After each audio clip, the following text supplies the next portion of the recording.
సమక్షంలో హాజరైనటువంటి ప్రతి ఒక్క మీడియా మిత్రులందరికీ కూడా నమస్కారం తెలియజేస్తూ, నిన్న జూన్ 4వ తేదీ వెన్నుపోటు దినోత్సవంగా పెట్టినటువంటి వైసీపీ ప్రభుత్వం గత 5 ఏళ్ల కింద జూన్ 4వ తేదీ వాళ్ళు ఏం చేశారు, 4 ఏళ్ల కింద ఏం చేశారు, 3 ఏళ్ల కింద ఏం చేశారు, 2 ఏళ్ల కింద ఏం చేశారు, సంవత్సరం కింద ఏం చేశారని ఒకసారి బ్యాక్ రీఇంజనీరింగ్ చేసుకుంటే వైసీపీ ప్రభుత్వంలో సొంత పార్టీగా ఉన్నటువంటి స్థానిక సంస్థల్లో గెలిచినటువంటి ఎంపీపీలు అయితేనేమి, ఎంపీటీసీలు అయితేనేమి, జెడ్పీటీసీలు అయితేనేమి, సర్పంచులు అయితేనేమి వైసీపీ ప్రభుత్వంలోనే భిక్షాటన చేసిండేది వాస్తవమా కాదా?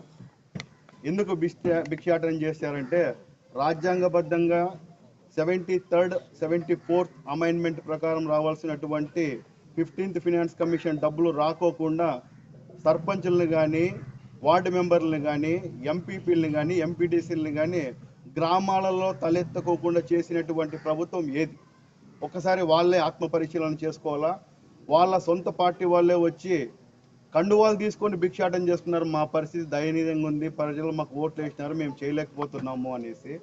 అంత దుర్భరణీయమైన పరిపాలన చేసిండేది వైసీపీ ప్రభుత్వం. ఎస్సీలు అయితేనేమి, బీసీలకు అయితేనేమి కులానికి ఒక్క కార్పొరేషన్లు పెట్టి కార్పొరేషన్లకి కుర్చీలు ఉన్నాయి కానీ టేబుల్ కూడా లేవు, బ్యాంకులో అకౌంట్లు ఉన్నాయి కానీ అకౌంట్లో డబ్బులు లేవు. అలాంటి దుస్థితి వచ్చి ప్రతి ఒక్క కమ్యూనిటీ దగ్గర వ్యతిరేకత చూసిండేది వైసీపీ ప్రభుత్వం. అలాంటి ప్రభుత్వం ఈరోజు వెన్నుపోటు గురించి మాట్లాడడం చాలా హాస్యాస్పదంగా ఉంది. కాబట్టి ఇప్పటికైనా వాళ్ళు ఆత్మపరిశీలన చేసుకొని అభివృద్ధి ఒకవైపు, సంక్షేమం ఒకవైపు అంటూ ముందుకు పోతున్నటువంటి ఈ ప్రభుత్వానికి సహకరించాల్సిందిగా కోరుకుంటూ ఈ అవకాశం ఇచ్చిన ప్రతి ఒక్కరికి నమస్కారాలు తెలియజేస్తున్నాను. Thank you.